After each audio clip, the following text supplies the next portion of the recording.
Liza Bernard. Oh, well, that's interesting. That's new. Sorry.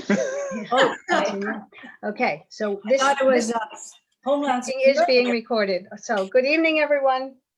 I am Liza Bernard from the Norwich Bookstore, but zooming from home, so I don't have to travel after we get done. And while we're still happy to put book orders on the porch for pickup, contact free, the store is now open for browsing Monday through Saturday, except for, of course, Memorial Day. It's very exciting to see you all back in the store and actually be able to talk about books in person. Before we begin tonight, a little bit of housekeeping. Michael Pryles, who you just all heard, is working the tech end of things. So you'll see his name pop up, and you can always type a private message to him if you're having some issues. And it is being recorded. When we're done, it'll take a couple of days. You'll find it on our website, lower right-hand corner, and along with a lot of past events. And for this event, we ask you to keep your video off and your audio mute so we don't distract the speakers. And we recommend you turn your speaker view on rather than the gallery view on your screen, because there are so many people in the audience, then the authors aren't just little tiny tiles.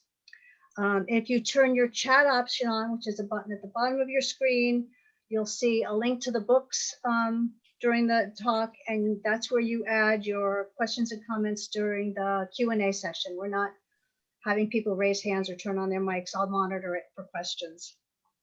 Format's pretty straightforward. I will do a very brief introduction of both speakers, and then we'll open up the stage to them and my questions and your questions. And here we go. So it's truly an honor tonight for me to be introducing Jill McCorkle and Julia Alvarez, who are two of my favorite authors, as this is my final swan song event after 27 years of owning the bookstore. It's changing hands to an exciting young couple. They are wonderful, and they will be officially taking over on Tuesday. I'm not going anywhere for a while, but this is my last formal event. So I am totally honored to be sharing the stage with the two of you. So, and they both are incredibly well established. They've won way too many awards and done way too many things to list them all, so I'll be brief. So Jill McCorkle was born in North Carolina and graduated from the University of North Carolina. She has taught widely, including at Harvard, where she chaired the Department of Creative Writing. And she is currently a faculty member of the Bennington College Writing Seminars and is affiliated with the MFA program in North Carolina, where she's in North Carolina now. She has published 7 novels and 4 collections of short stories, many of which were New York Times notable or bestsellers. Her work has appeared in the Best American Short Stories several times, as well as in the Norton Anthology of Short Fiction. She's received numerous awards, including the New England Booksellers Award, of which I'm proud. She's written for the New York Times Book Review, the Washington Post, the Globe, the Atlantic, and many others. Her latest novel, Hieroglyphics. Now, one of these days, oh, I got it on camera the first time. It was an Indie Next pick in hardcover, a finalist for the Southern Book Prize, and a recipient of glowing reviews from national media. Freya Sachs in Book Page writes, quote, "The prose is magnetic, drawing you in and holding your attention as questions slowly turn into answers." Oh, that was a really nice description.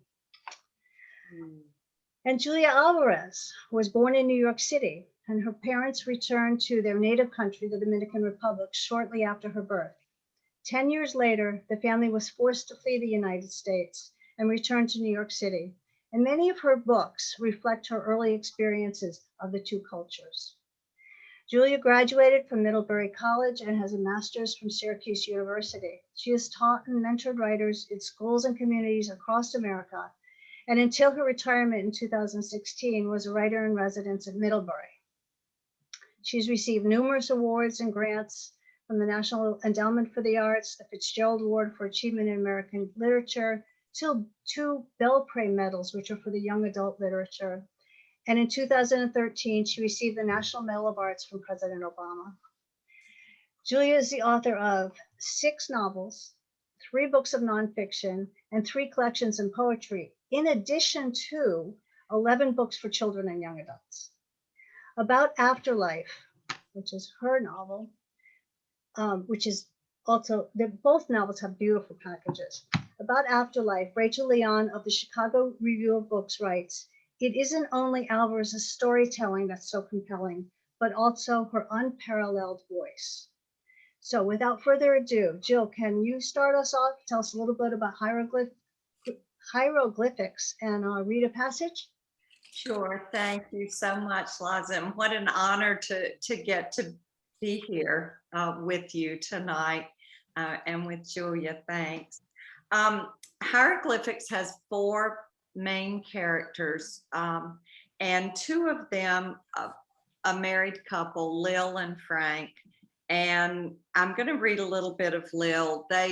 What they have in common is they both lost a parent early in life, in childhood, to a catastrophic event, and they sort of found each other based on this similar experience. And so at the, in the home stretch here of life, they have retired from Boston to North Carolina and are adjusting. And part of what Lil is doing is basically going back through everything she saved in her life. She's in many ways editing her life in terms of what she wants her children to know and not know. And so I'll read a little bit of her. The other 2 characters, there's a sort of a young single mother, really in a bad place in life, raising her 6-year-old son. So, and somehow they all eventually cross paths. But this is a little bit of Lil. We all are haunted by something we did or didn't do, and the passing years either add to the weight or diminish it. Mine have diminished, perhaps because I've spent time thinking about it all. It might sound silly, but I see these bits and pieces as my contribution to evolution, the unearthing and dusting of the prints and markers that led me here. Some seem to bulldoze right through life and up to their headstones, but I want to take my time. I want to find the right words. I imagine my recipient to be you 2, or perhaps your children, and I hope this is so rather than some stranger who comes in and hoists old boxes into a dumpster or rakes away the remainders of my life like the sad debris in the aftermath of a flood or fire.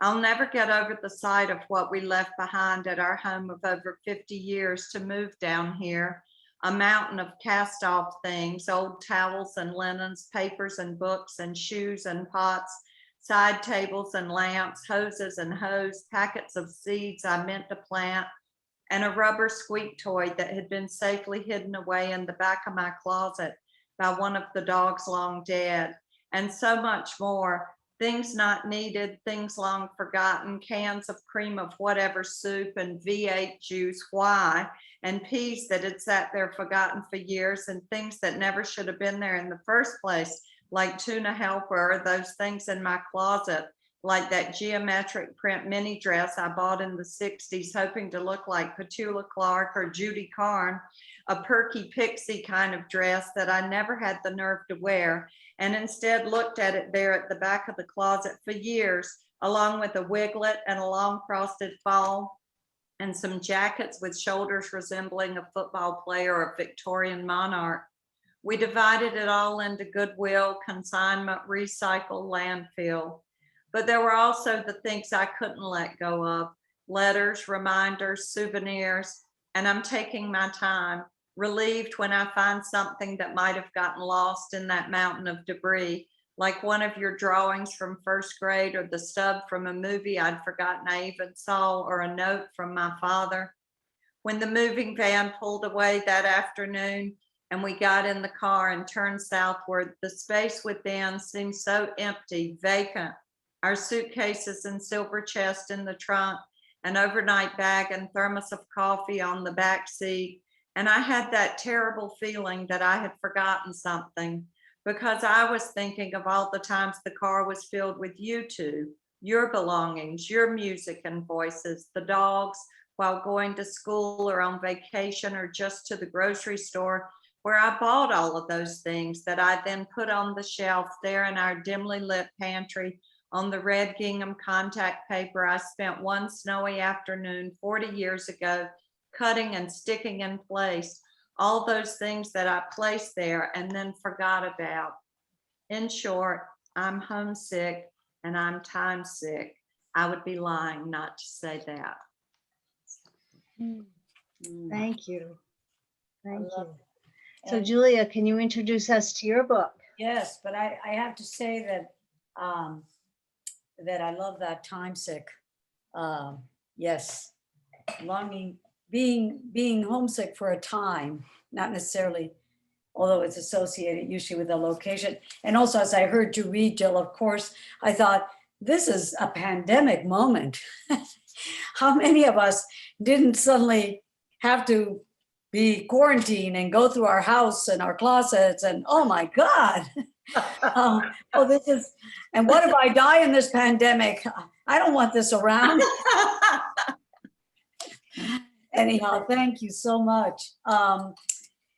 As a matter of fact, I thought of this in reading your novel, Jill, that our novels, in a sense, for many other reasons, were kin, but in terms of older, having an older protagonist and that time of life. And so my novel, Afterlife, is the story of a woman whose life, no spoiler alert, it happens in the first few pages, her life suddenly falls apart. She's just widowed and she's left her job as a teacher and she's trying very hard to survive all these losses through very careful self-management. But life doesn't give you that kind of space. So she's pulled back into the fray by the appearance of an undocumented teenager, pregnant, in her garage, hiding out in her garage, and the disappearance of her sister who's gone missing. And so we meet Antonia trying to find direction for herself at a moment late in life. And one of the driving questions for me, which I think of with older protagonists, is what is our work in the world when the workaday world is done with us? You know, because identity is still an issue. So I'm going to read from the very beginning of the novel, then I don't have to give you a whole lot of backstory. And the prologue is called Broken English, and a phrase that as an immigrant, you're haunted by, your English being broken. And but this is applies to the prose, as you'll see in the beginning of the story, that the prose is broken and kind of shattered as we meet Antonia just as her life is coming apart. And she and Sam were about to meet at their favorite restaurant to celebrate her retirement. And Liza, as you retire, this is dedicated to you. Although I don't wish this kind of a sequel to your retirement. So Broken English. She is to meet him, a place they often choose for special occasions, to celebrate her retirement from the college, a favorite restaurant, and the new life awaiting her. A half-hour drive from their home, a mountain town, 20 if she speeds in the 30-mile zone. A mountain, tonight it makes more sense, a midway point, to arrive separately, as she will be driving down from her doctor's appointment. She gets there first, as he will be driving from home. He should have been there before her. She starts calling his cell. After waiting 10, 20 minutes, he doesn't answer. Irritation turns to worry. No surprise there. Always leaves it behind in his work jeans pocket. The hospital, 911, the police. Have you seen him? Or turns off the sound of the movies and then forgets to turn it back on. Can you please help me find him?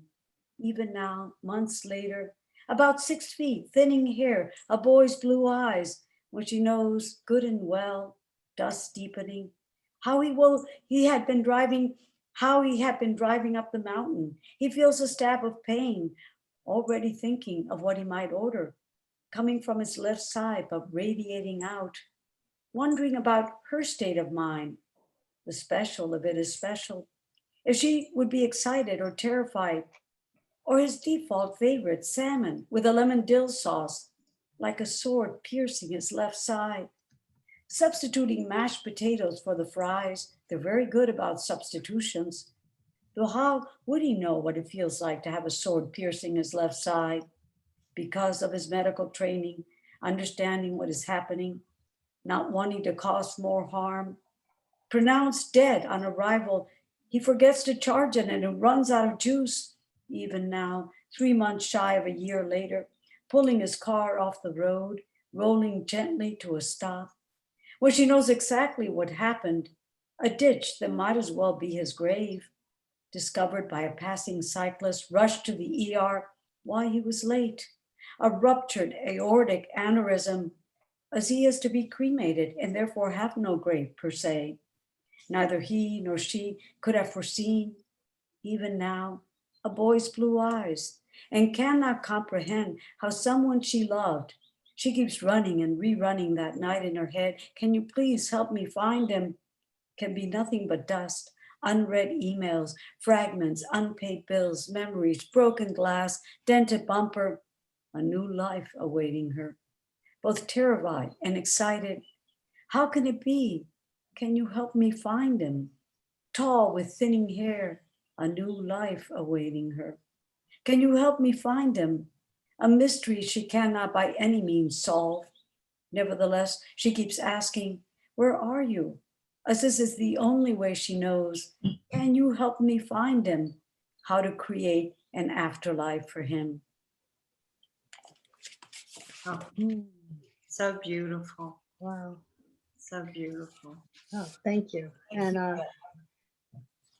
that actually leads me to my first question for both of you. And that is, both books have a lot of inner musings, inner dialogues, and yet, except for Lil's journal, they're all written in the third person. And I'm just curious as to how you managed to pull that off, basically, because they are very, very much personal stories, and yet there's an outside narrator telling us, but it doesn't feel that way. I had to go back and really study them to see that. So Yes, you know, I like that very close third person, and a lot of times I get there by way of a kind of first person voice, you know.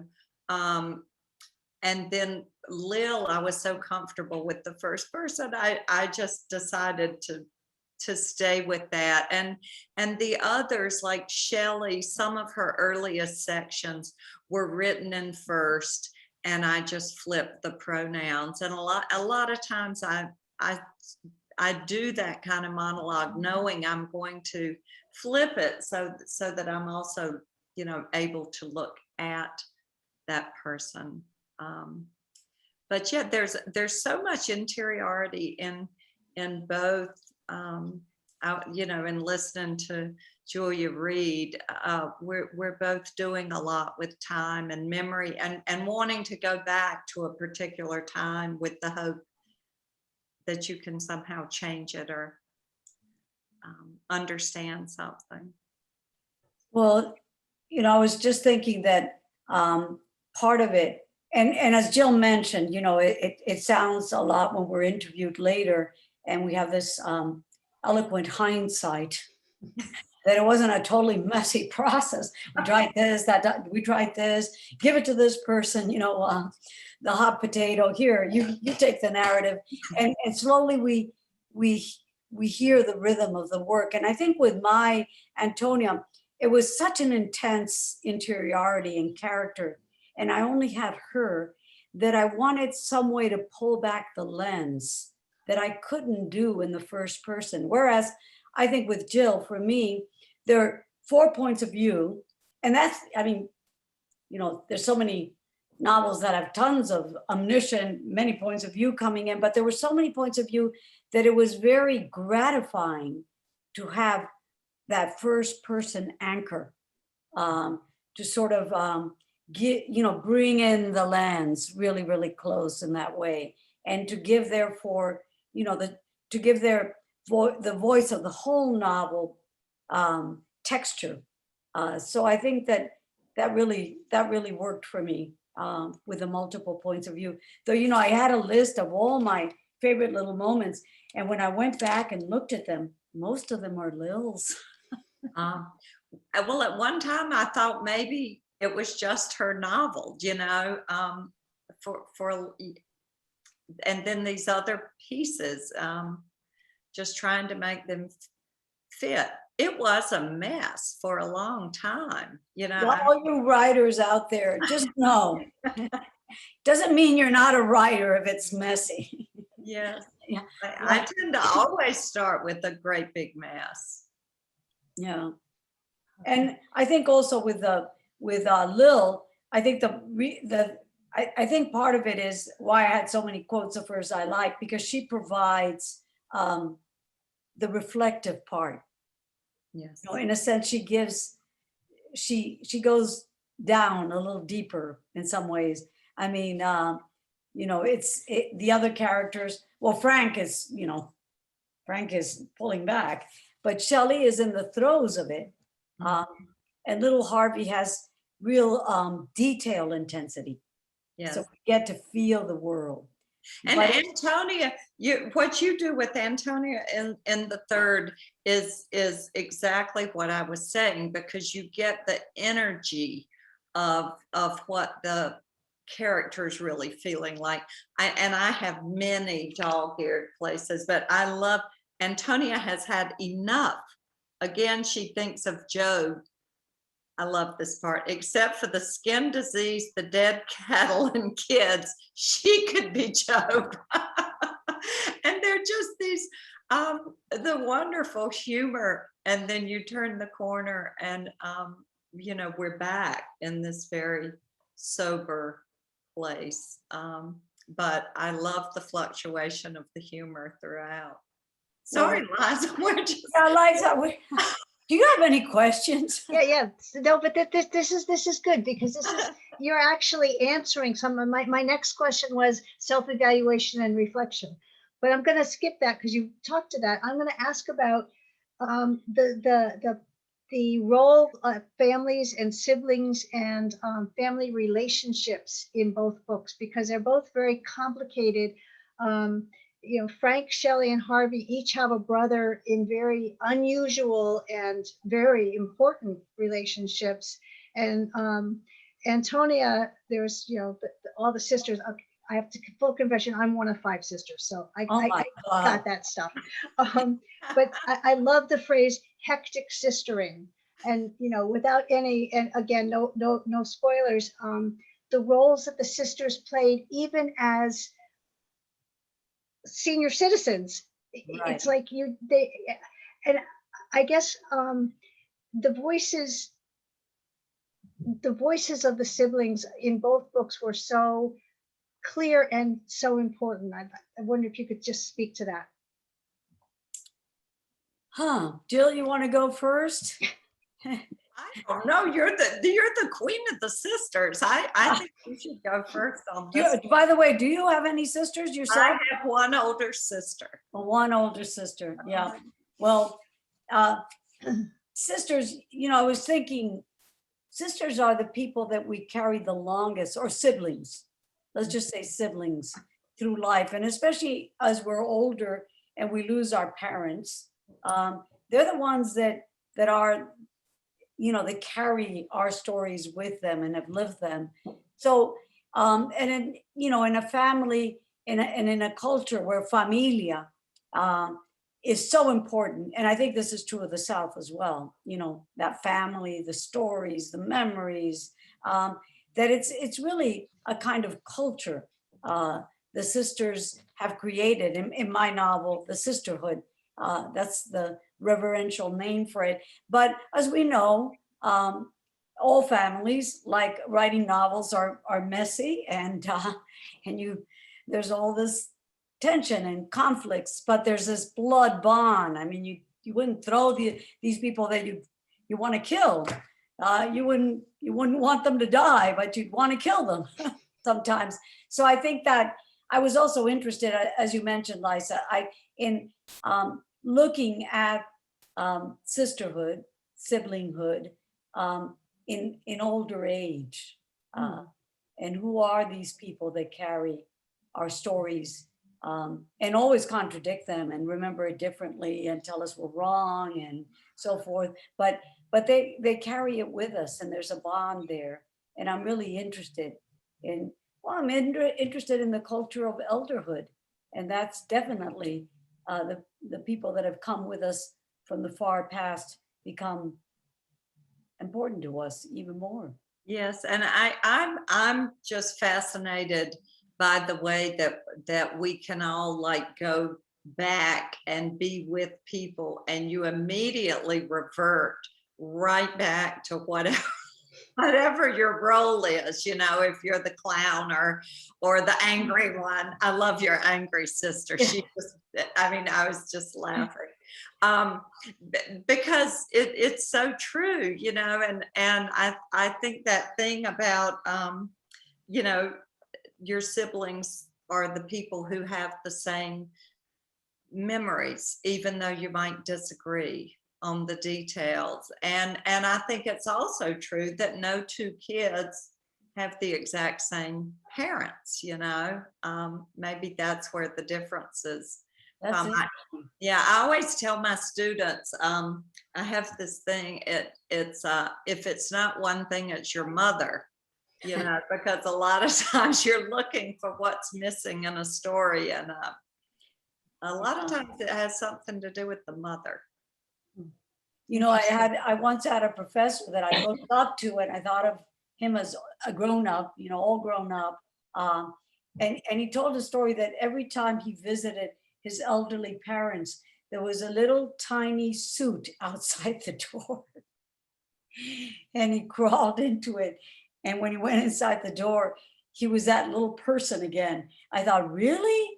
But you're a grown up. And yep, you come back to those roles, you know, even as you chafe against them. This may be the time for me to tell my funny story, like for 2 minutes. Sure. Since we're talking about mothers, like years ago, my mother, and my mother now has dementia, but this was years ago, pre-dementia by many, many, many years. And I was living in Massachusetts, and my mother calls me one day and says, my friend so-and-so just called me from the mountains, and she said that she saw your picture in the paper, and she said, Melba, I had no idea you had such a lovely daughter. I'm going to send this to you. And my mother said, and Jill, it's the best picture I've ever seen of you. It's just the best picture you've ever taken. And I said, well, I have no idea what picture it is. If you had never seen it, send it to me. So 2 days later, I get this thing in the mail. You and I both had been in a reading series at Boone. So what I see is a picture of Julia Alvarez with my name under it. I'm honored. I called my mother and I said, Mom, that's not me. And without a beat, she said, but it says it's you.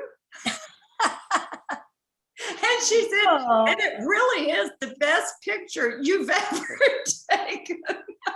That's so funny, because even the birds that the cowbirds are parasitic, and they lay their eggs in other birds' nests. And even the other birds realize that's not my egg and throw it out of the nest if they're at all aware. Oh my goodness. But your own mother can't tell you. Oh. I have laughed for years over that. Wow. Somewhere I have it. If I ever find it, I'll take a picture and send it to you. There you go. Actually, I knew we were related. I knew, because we're both, Liza, we meant to say this, that we're both Algonquin family, so we're kin. Yes. That's why I mentioned that. Okay. And we're both Shannon's girls. That's exactly. Shannon Ravenel was our beloved editor, and so I've always heard about Jill. And well, why don't you read? When I was stuck on something, why don't you read Jill's story here? And why don't you? Jill does this, so I always feel like you're actually my older literary sister. And you were published way at the beginning of Algonquin. I came in a little later. Well, actually, this conversation leads me to one of my questions, and that's about storytelling in general. So storytelling is both important to both of you. There's a line in Jill's book that says a story is easier to fall into than your own life, which is why Frank was always taken with mythology, the explanation of all those unexplainable things, and it goes on. And Julia, you've spoken many times about the stories in Latin culture and the oral tradition, and I'm wondering if you can just say something to that. About storytelling. Yeah. Well, I was talking with Bill tonight, and we were trying to be philosophical about maybe, the end of the human race on Earth. Yes. And, I would say, well, there still be sunset. Nature doesn't really need us, but someone needs to tell the story. And we're the only critter that tells stories. We don't make silk, we don't, build nests, we don't make honey, but we tell stories. And storytelling, I think, is important. And, even when we're going through a rough patch, I've heard therapists say that they know when a patient is starting to heal when they can tell the story of what's happening to them. It doesn't take it away, but they can make meaning of it. So I think stories are a way to make meaning. And to what Jill said about that quote that you use, that stories are sometimes more embracing or meaningful than our own lives because we're living them. So the narrative has to catch up with the actual experience. That I think that's part of why I feel a kindredness in the books, the need to try to tell stories, but also with Antonia, the limitation of storytelling. That sometimes it's not enough to just have the beautiful story that you can fall into as Frank does and escape. That sometimes the beautiful things you read about and the wonderful feelings and passion and compassion that you promote in a classroom shows up in your garage as an undocumented teenage pregnant girl. And, so part of the question in Antonia's life is, how do we use all these things that have been so meaningful to us, these beautiful books and literature and stories, to live our lives in a present way? And I don't believe novels are supposed to solve questions, only to ask them correctly, as Chekhov said. So the stories are important in asking the questions. Oh, absolutely. And the way you weave literature and what she has taught all these years, in with her thoughts as she's going through these days. And I kept thinking, you're feeling her get her courage up. She has lived this kind of sheltered life within literature. Inside a story, yeah. Sometimes the walls come down. Yeah. And so how do you avail yourself of what has fed you and nurtured you? And I don't want to give anything away by any means, but you began with the section Broken English, and there's so much that's so much emphasis on what's broken and this kind of process. And I think that, telling a story, being able to tell a story, does bring a kind of clarity. That's what we get from literature. We get the whole, it's that, how do you tell the dancer from the dance? And as long as we're living, we don't know how it's going to end, and I think what's very satisfying about getting older or writing about an older character is you can look back and see more, and you can start to see so many patterns and understand a kind of logic, even when catastrophic things happen that you're not expecting. There's I don't know, there still is a kind of natural logic that leads a story. That actually brings me to a question that I had, that Julia's book, or Jill's book, it skips around in time, which is great because you don't know what really is going on. Then, you know, a little section later, it explains some of it, and it's like there's a painting and a canvas, and you're painting different sections, and then when you step back, it's a whole. And then Julia's is more linear, but you take the time to fill in the color, the details as you go along. And my question is, were the books conceived this way, or did this happen as they were being built and edited? Well, I will say, again, mine was a total mess, and my process has become, I don't know what this means, or if it's even important, but it seems that the older I've gotten, the more fragmented my work has become. And I just, like Lil, have all these bits and pieces that I just start compiling and putting together. And so much of the novel, I wasn't sure who was going to lead off, and it started with different characters at different times. I had no idea how Shelley and Harvey were going to connect. And then all of a sudden I realized, oh, Harvey is growing up in the same house Frank once lived in as a boy. And suddenly it was like a geographical dig, you know, that Harvey's growing up right on top of where Frank grew up. And as soon as it was like sticking the cog, you know, in the middle to hold the spokes. And I love that, you know, when you're writing and you're not quite sure, and all of a sudden you find that one thing that can pull it all together. But I rarely, I mean, I know things about the characters and where I want to go. But there's so much I don't know. And surprises that do come in. Yeah. And I think that part of it is that I think even though it drives us crazy, that's part of the juice in writing, that, you know, people think writers write because they know things, but I think we write because we want to find things out. And so, yeah, we have some idea and there's some sort of strategy, but we keep surprising and discovering things.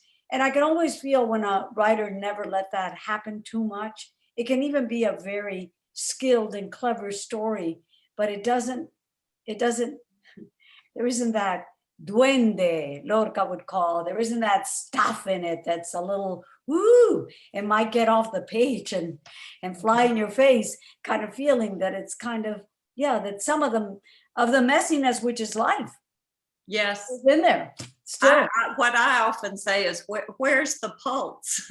Yeah, that's great. And then you say, in the mother. Yeah. In the mama, right?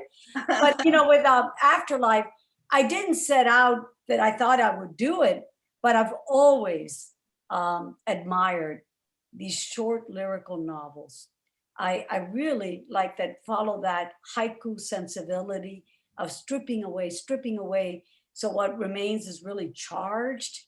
And I admire, they're called novellas, which I think is a diminishment sometimes, you know, they're novels, but A Simple Heart by Flaubert, or Reading Turgenev by William Trevor, So Long, See You Tomorrow, Julie Otsaka, Buddha in the Attic. They're just everything unnecessary is stripped away. And there's a sort of, it moves in that liminal space between poetry and prose.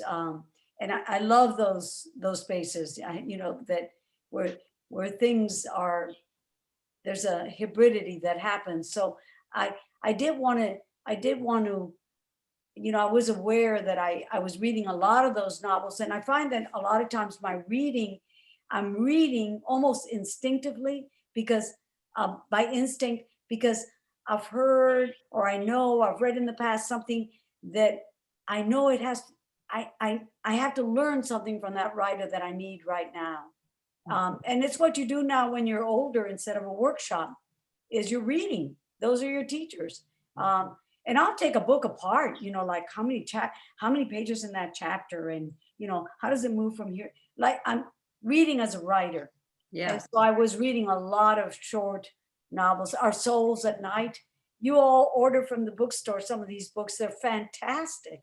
And they're quick reads, but like a haiku, it's only 3 lines, but it blows up and becomes a vision of the world. So they're wonderful, wonderful books. Do you have any you suggest, Jill? Short novels? Well, I was sitting there thinking, I love So Long, See You Tomorrow. Yeah. And definitely. And well, I mean, the Great Gatsby for that matter. Exactly. And I really love Breakfast at Tiffany's. That's one. Huh. And I haven't read that. Huh. Capote. Yeah. And Carson McCullers had the Ballad of Sad Cafe. Oh yeah. Well, she's read my favorite short story of all time, A Tree, a Rock, a Cloud. I know, I love that.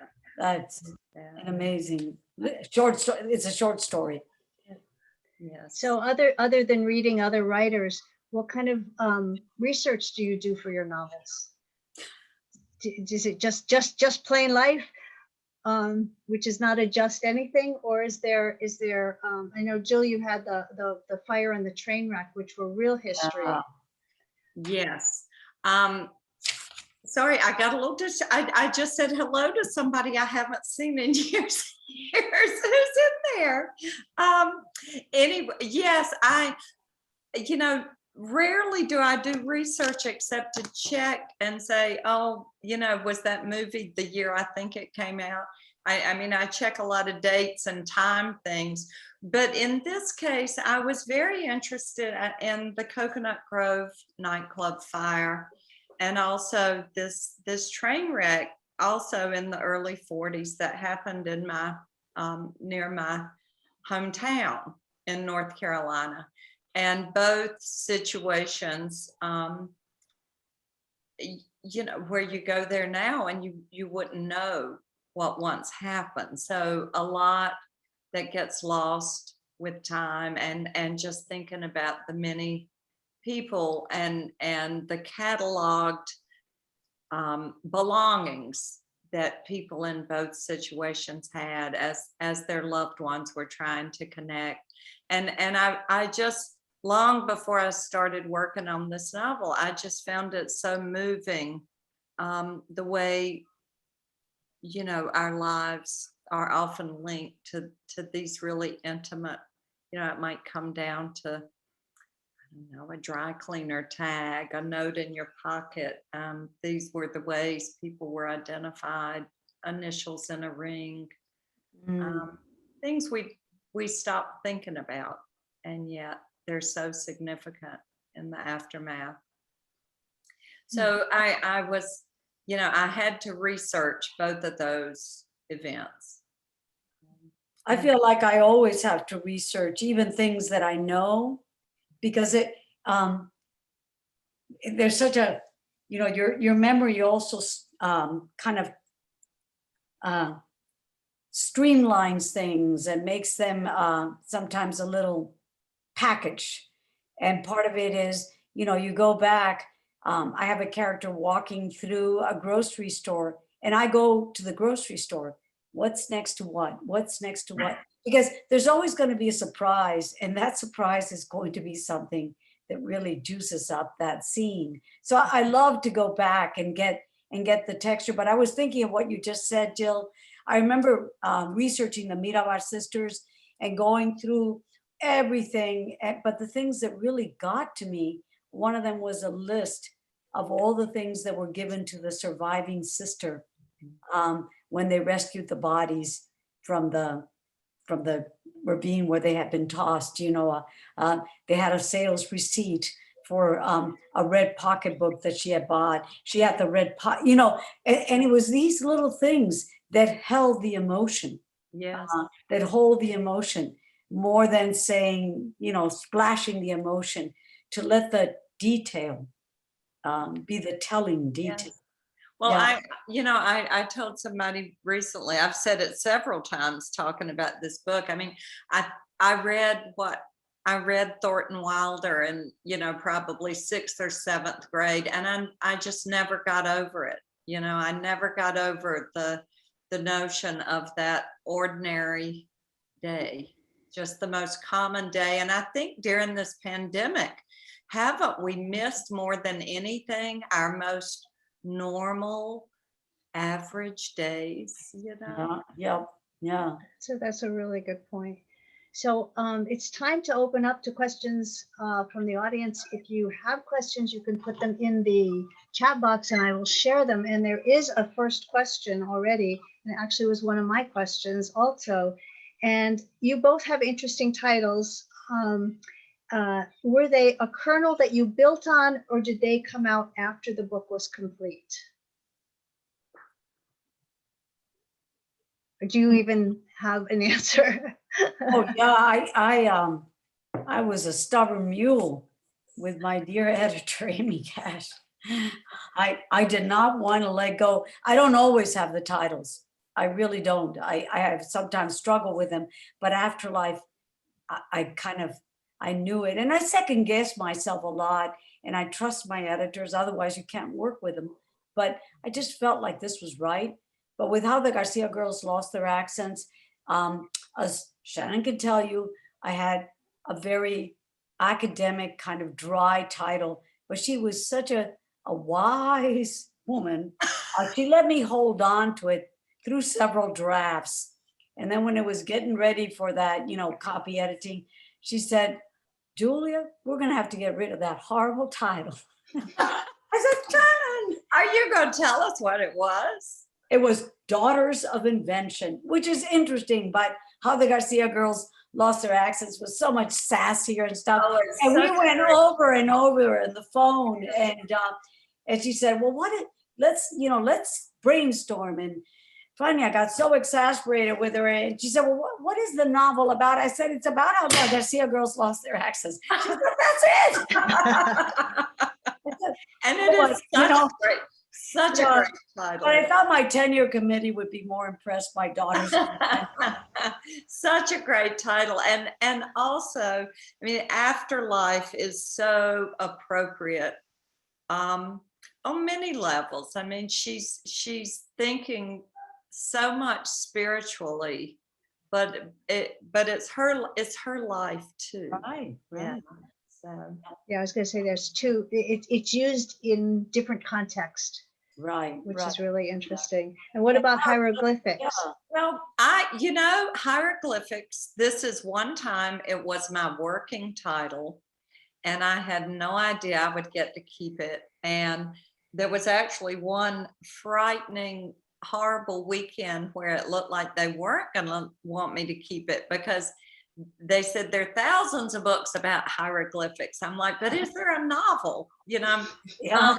And so eventually they said I could keep it. But my whole idea for this book was too abstract to call it a book. But I really was thinking about how so many parts of our lives, if not explained to somebody who's still going to be around, that it becomes like a foreign language, and that so much gets lost, and so much about us and our lives would be hard for someone to interpret.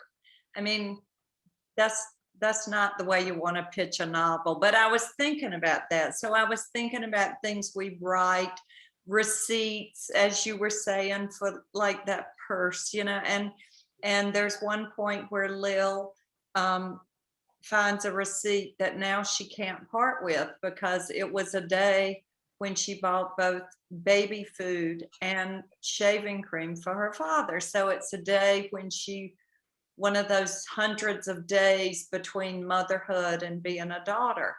And I think we all save those fragments of things and words and notes and objects that come to symbolize story. I mean, back to story. And unless we sound tyrannical about our poor publishers and editors, I mean, thank God they have our backs covered. You know, they're thinking of, you know, they've got, somebody's got to pull this off the shelf and even read, you know, the back description or the blurbs or something to get them a little bit hooked. And people are so, you know, just the wrong word can make people say, well, that's not going to be a book for me. And you know, you look at a book called Afterlife and you think, I don't want to go there. Not yet. And also, is this going to be some sort of religious thing? And you know, it's not going to be my kind of book. So it is kind of the opening of the door, and it can make a difference. You know, it's not going to be, once you have a person immersed in the story, it's not that important, but you got to get them there. And so it's not like we have to go before this tyrannical judge and you get to keep the child. You know, you don't. They're part of the gang, and they know a lot of the stuff that is easy to dismiss from your writing study and think, oh, come on. Absolutely. Yeah. So there's another question, but I'm a little bit afraid it's a little bit of a spoiler. It's for Julia about how two characters resolve. And I don't really want to give it away, but the question is, how much do you know ahead of time what's going to happen, and how much of it's discovery? A lot of it is discovery. I mean, I think with this novel, some of the questions that I framed the reading with about, you know, what happens when a life comes apart, especially in later life, that's when you're supposed to have it all together, and you know, these are your golden years, secure, you work so hard to make it safe. So I knew that I was exploring that, and therefore things would happen. I wasn't quite sure what would happen, but I knew, you know, at any point, and sometimes I want to make something happen because I want to make it better, you know, and a character just won't go there, or the story will just kind of fizzle out. So a lot of it is discovery, I think. So you don't write like you know where you're starting and you know you're going and you're just trying to get there. You really are discovering the whole way. And I used to think, this is why I joke with Jill about messy. I used to think that I would be found out because that I wasn't a real writer, that real writers, I had read an Ann Tyler interview in which she wrote 3x5 cards and she knows chapter 1, this will happen. And then she pulls out, she writes chapter 1, chapter 2, and she has it. I thought, oh my gosh, this is a real writer. This is what real writers do. And all I had to do was go to a writer's conference, to a reception where a few writers had a few drinks and talked about how messy it was. I thought, oh, hallelujah. And that's good enough reason to go to a writer's conference to find that out, because I thought, oh, so it really isn't. You get a clean notebook and then you change a few little things, but basically a real writer, you know, has an inbuilt GPS system. No, it's not the way writing, I think, for most people works. That's great. And do characters pop up that you never even knew were going to be there? Jill, your turn. They do. They definitely do. And I've had characters walk on and sort of steal the show, you know, and you're like, who are you? In fact, hieroglyphics began with two other characters who didn't make the show. They started the party and then we made them leave. I think they have their own novel, you know, that something will happen with their story, but it's so interesting when you think you're going in one direction. This is why I could never do the index card thing. I mean, the same way, like in school, if they said, you've got to turn in note cards and an outline with your paper, I would write my paper and then do the outline and the note cards. So, completely backwards. And for me, that's the great, it's frightening not to know where you're going. But it's also really, really exciting. And I think I just allow myself that first draft, and I encourage students to just go with it, and write it as if you're going to go out in your yard and just burn it. You're the only person who has to ever see this. And I try to sit down with it that way and worry about editing. And I love to revise. That's my favorite part, is to find these discoveries and then to go back in and make things work. Revision is such a big part of writing. I mean, it is really, you need those gushy and messy things because you need something to revise, but absolutely. And by the way, Joe, when you talk about characters that kind of crop up, there was Life After Life, and now there's hieroglyphics. I think this is going to keep going because you planted this Ned at the end with Shelley. Mhm. And I sense some sparkle there. And Ned is the teacher of Harvey, who is a really nice guy and interesting, and takes an interest in this boy, but seems to also be taking an interest in Shelley. So never mind, but there's a little seed in your I love in your it. suggestion box, like you need it, right? Several people have said that, and I felt it myself, but I was thinking, oh, that's just too all tied up to let that happen. Yeah. But Well, in the not future, in a sequel.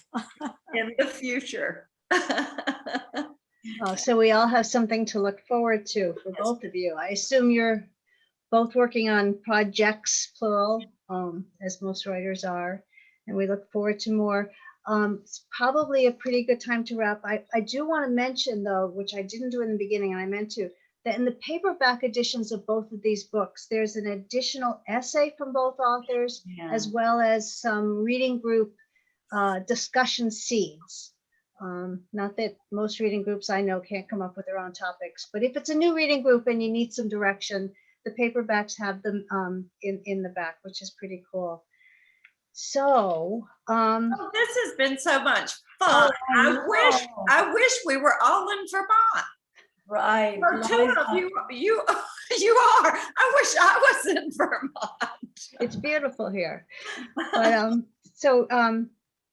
I just want to thank you all for coming tonight, and it has been an amazing evening to cap off my quarter of a decade of book selling. And we invite you to visit the website to sign up for the newsletter to learn about the events that they're planning, and they've got some great things in the works. And you can find links to the books in the chat. And do either of you have any final thoughts? It's just such an honor to be here tonight for your send off, Liza, and with my Algonquin sister. And I emailed Shannon. I know you had too, and I said, well, your ears will be burning, whether if you're able to tune in. I know she was traveling. Yeah. Well, and Liza, thank you for your work. What you've done for independent bookstores in Vermont, in the reading world. And as they say, thank you for your service. Thank you. And I'm glad you're going to stick around. Yes, absolutely. Yes. Absolutely. So thank you both. And I thank you all who are participating for your support of the Norwich Bookstore. So good night, everyone. Enjoy this beautiful Vermont evening, and keep reading. Bye-bye. Love you, Bye. Jill. Bye, sister. Bye. Bye, Liza. Bye-bye. Bye, everybody. Thanks for Yes, joining us. thanks for tuning in. This has been so much fun. Yes, it has. I was looking forward to it, but it's more fun than I even Me thought. too. I know. Okay. I know. And read. I mean, don't Read. miss this. And let's hold Jill to the fire, and get Ned out here. I'm gonna work on it. Oh, you do what you want. You do it very well. You don't need no sister pushing you around. Anyhow, bye-bye, Liza. Thank Good you. night. Bye, Michael. night. Goodbye. Thank you.